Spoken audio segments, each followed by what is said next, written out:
Hey, what's up guys? Welcome back to the channel. I wanted to do something a little bit different and talk about another one of my major passions today, that being the kaijus, and we'll take a little break from superhero content just for this video. But if you'd like to see more videos about kaiju and other monsters in the Monsterverse, be sure to leave a like and request them down below, and if not, I hope you enjoyed this one-off video. How did Godzilla's species go extinct in the Monsterverse? For years, the unrefuted title of the King of the Monsters belongs to one of them and one of them alone. For years, Godzilla has fought as humanity's champion and has reigned supreme against any who would seek to face him. But he is notably still the only one of his kind that now remains. So far, we have not seen any other survivors of the Titanus Gojira, and we've only seen a few glimpses at the remains of the ancient titans. So then, how did Godzilla come to be the last of his species, and how did the rest of his kind go extinct? Well, today, my friends, and heralds of the Titans, let's explore the history of Godzilla's species. The Titanus Gojira evolved to their peak during the Permian period nearly 300 million years ago alongside dozens of other titans and mutos. They evolved to feed on the natural surface radiation from an Earth which was hundreds of millions of years younger than the one that we walk upon today. But as this radiation began to decay, they began to venture deep into the oceans in order to compensate, looking for more energy.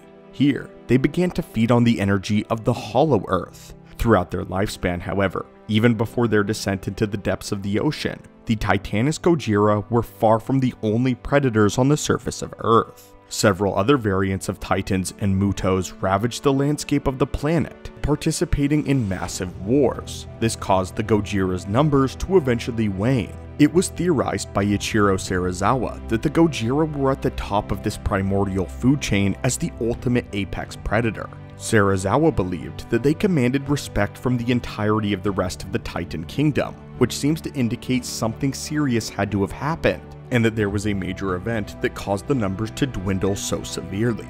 While we know their conflicts with other mutos did kill off some of their numbers, there are more reasons that led to the extinction of Titanus Gojira. This was perhaps most directly caused by Gojira's conflict with Titanus Kong, which burrowed into the caverns of the hollow Earth and fed off of the geothermal radiation near the core of the planet. This allowed the Kong to grow to massive sizes and develop incredibly durable skeletal and muscular structures. These Goliaths were some of the very few titans capable of going toe-to-toe with the remaining Gojira. But they had a few key advantages that allowed them to gain an edge over the Gojira in the war.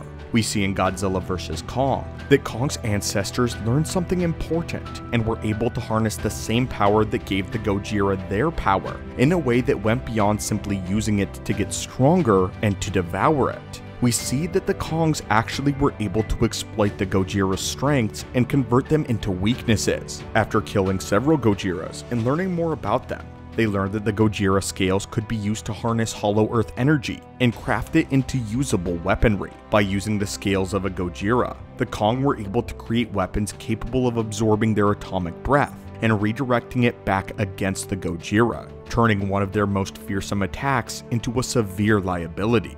Now, every time the Gojira tried to use their most powerful strike, they had to worry about empowering their enemy and having this attack driven back at them. Right now, we've only seen one axe that can do this, but it's perfectly reasonable that these sorts of weaponry may have at one point been common among Kong's people. We also have evidence to suggest that the Kongs had a particular affinity for weaponry, some of which have been crude while others have been a bit more advanced. This is evidenced not only by Kong's axe, but the latest promotional material for New Empire.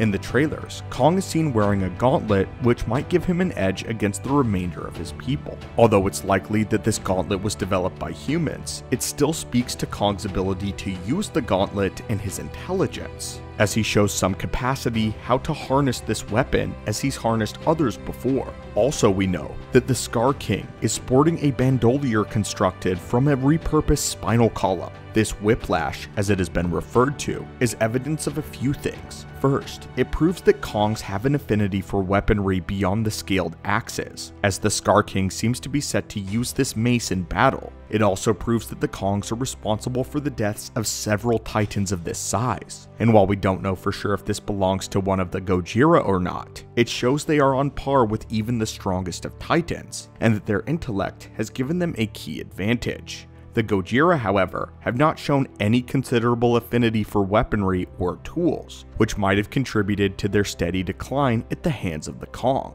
After all, it's as the father of evolution Charles Darwin himself once said, "The organism which will survive a changing environment is not the fastest, the strongest, or the smartest, nor is it the so-called king of the monsters as the Gojira once were. Instead, the organism to survive radical change is that which is most adaptable and can change its behavior to suit a shifting environment." At the end of the day, where the Titanus Kong thrived and the Gojira did not, was their ability to adapt to a changing world, and more importantly, adapt to a new enemy. The Kongs were not always the strongest, and in their infancy, they were likely dwarfed by the power of the Gojira.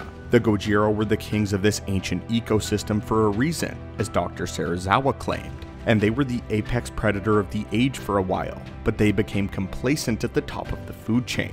They could not confront the idea that they had to continually evolve if they wanted to remain at the top, because after all, they were the very strongest that the Earth had to offer. As the Kong became smarter, however, and they began to evolve, this hierarchy slowly began to shift. The Kong created tools, strategies, and adaptabilities, while the Gojira remained stagnant, believing themselves to be the undisputed kings. And we can see this in practice in the Monsterverse. This very same conflict took place on a smaller scale between Kong and Godzilla. For years, Godzilla had been able to handle any threat that dares to face him. Even if it knocks him down, he will always figure out a way to come back. When he first fights Kong, this can be seen on full display, and Godzilla reigns supreme in their first encounter in the water, which was Godzilla's domain.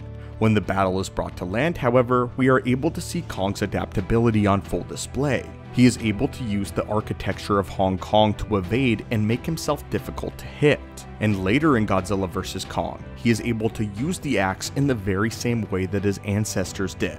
If this movie is a snapshot into exactly how the Gojira eventually fell, then it seems to point to the evolution and a key factor in the Gojira's demise. Not to mention that the Mutos also would lay their eggs in Gojira's specimen, and it's likely that there were far more Mutos than there were Titanus Gojira. The Gojira's numbers were slowly dwindled by endless war and more Mutos and Kongs than their own species. But one thing needs to remain clear: Godzilla is no mere base member of the Gojira Titanus.